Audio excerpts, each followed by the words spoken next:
Juste avant que la vidéo commence, je me présente, je suis le trader du dimanche et si tu veux devenir autonome en bourse, tous les liens sont dans la description, donc pense à aller y faire un tour. Ah, cette fameuse affaire GameStop. Ça vous dit rien? Vous savez, cette histoire où des investisseurs particuliers ont mis à terre les hedge funds et plus globalement Wall Street en l'espace de quelques jours. Et si je vous parle de l'action qui est passée d'à peine 20 $ à plus de 400 $ fin janvier 2021? Non, toujours pas? Eh bien, laissez-moi vous raconter cette folle aventure qui risque de laisser des traces dans le monde de la finance du 21e siècle. Comme vous le savez, une action représente une partie d'une entreprise. Dit autrement, c'est comme si vous aviez un gâteau et que vous le découpiez en plusieurs parts.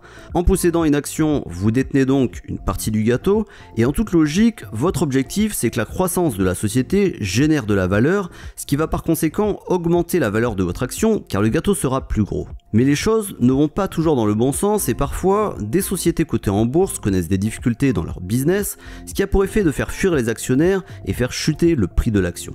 Et c'est là que les fameux shorters font leur apparition. En effet, ce qui est magique en bourse, c'est qu'il est possible de spéculer sur la baisse du cours d'une action. Comment? Eh bien, au lieu d'acheter une action et d'attendre que son prix augmente pour la revendre avec une plus-value, on va vendre une action qu'on va emprunter à un actionnaire de la société pour la racheter plus tard à un prix inférieur et ainsi empocher la différence.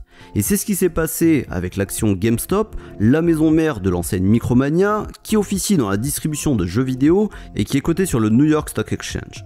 Melvin, un hedge fund américain créé en 2014 et qui avait sous gestion plus de 12 milliards de dollars d'actifs début 2021, a décidé de shorter le titre GameStop au cours de l'année 2020, soit un an auparavant déjà, car il estimait que l'avenir financier de la société était sur une pente descendante à cause de la dématérialisation croissante des jeux vidéo et donc de la désertification des enseignes physiques. Son objectif, comme on l'a vu juste avant, c'était donc de gagner de l'argent en misant sur la descente aux enfers de la société. Il a donc emprunté une multitude de titres et les a vendus sur le marché, ce qui a naturellement fait baisser le cours de l'action. Elle ne valait plus que 4 $ pendant l'été 2020 et certains actionnaires, voyant le cours chuter, ont pu également penser que l'action ne valait plus grand chose et ont peut-être amplifié le phénomène en vendant eux aussi leurs titres.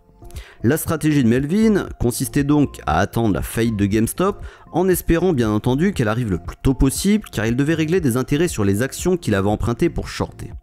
On apprendra par ailleurs plus tard que près de 140% du flottant de l'action GameStop avait été utilisé pour shorter le titre.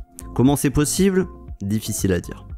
Les informations concernant les positions vendeuses étant publiques, certains petits porteurs américains, à l'image d'un YouTuber nommé Roaring Kitty, dans une vidéo publiée sur sa chaîne YouTube en juillet 2020, alors que l'action était à 4 $, ont analysé l'action GameStop et se sont dit qu'avec suffisamment de moyens, donc on entend là par là d'argent, il était possible de faire monter le cours de l'action et ainsi forcer les hedge funds, en position de vente à découvert comme Melvin, à racheter leurs titres et participer mécaniquement à la montée du cours de l'action. Et c'est ce qu'on appelle un short squeeze. Après avoir réuni suffisamment de petits porteurs autour de ce projet, via la plateforme Reddit, on parle ici de plusieurs millions d'utilisateurs, ils se sont lancés via leurs brokers respectifs, Robinhood en majorité, dans une attaque coordonnée. C'est ainsi que le titre, qui cotait encore autour de 19 $ l'unité le 11 janvier 2021, a connu une hausse fulgurante à plus de 300 $ pendant la séance de bourse du 28 janvier, soit un gain de plus de 1400% en l'espace de 17 jours. Ce qui est intéressant dans cette histoire, c'est que Robinhood, la plateforme de trading qu'ont utilisé en grande majorité les petits porteurs de Reddit pour acheter des actions GameStop, possède un contrat avec un autre hedge fund nommé Citadel afin de récupérer les ordres de leurs clients contre rémunération. Mais ce qui est encore plus surprenant, c'est que Citadel détient lui-même Melvin, vous savez, le hedge fund qui a parié sur la chute du cours de GameStop. Il a d'ailleurs été obligé de renflouer Melvin à hauteur de 2 milliards de dollars et 750 millions de la part d'un autre hedge fund Point72, soit 2,75 milliards au total. Pour défendre les intérêts de Melvin ou non, l'enquête initiée par le gendarme boursier américain, c'est-à-dire la SEC, nous le dira plus tard, mais Robinhood a décidé le 28 janvier 2021, alors que le cours était au plus haut, d'interdire l'achat de nouvelles actions GameStop au motif que la firme devait protéger ses clients contre la volatilité. Les clients n'ayant que la possibilité de vendre leurs titres qu'ils possédaient déjà en portefeuille. Un motif étonnant dans la mesure où cette action n'avait jamais été utilisée auparavant par le courtier. Ce qui est amusant, c'est que les membres de Reddit ont décidé de ne pas vendre leurs actions qu'ils possédaient afin d'empêcher la baisse du cours de l'action et par conséquent le hedge fund Melvin de racheter sa position. Sauf que là encore, quelque chose d'extraordinaire a eu lieu. Robinhood, vous savez, l'intermédiaire qui permet aux clients américains de passer leur ordre de bourse et qui est censé être neutre dans cette histoire, eh bien certains clients se sont rendus compte que Robinhood vendait leurs titres sans leur autorisation sur le marché, de quoi faire réfléchir sur ses véritables intentions.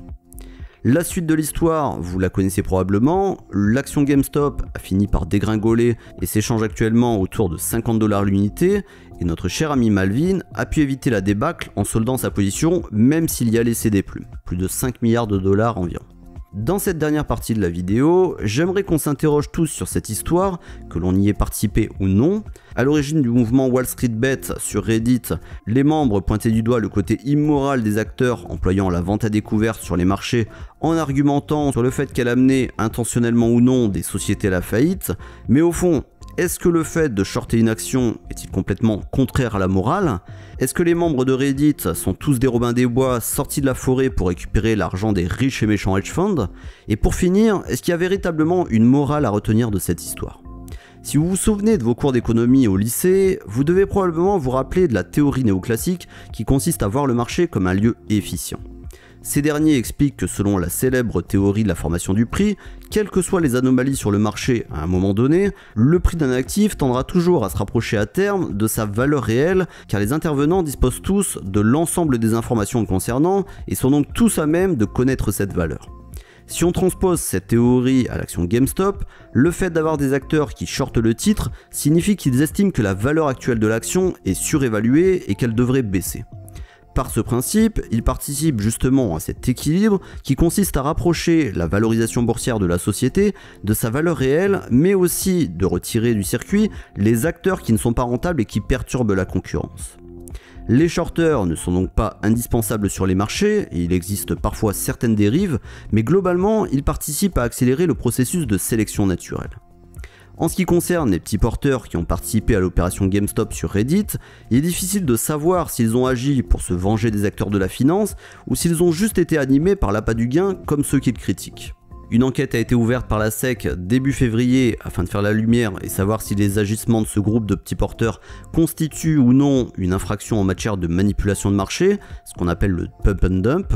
L'objectif étant d'identifier si certains ont participé à cet effet boule de neige en partageant intentionnellement des informations erronées concernant la société, tout cela dans le but d'entraîner d'autres traders particuliers à placer leur argent sur le titre et ainsi revendre leurs actions juste avant que le soufflet ne retombe.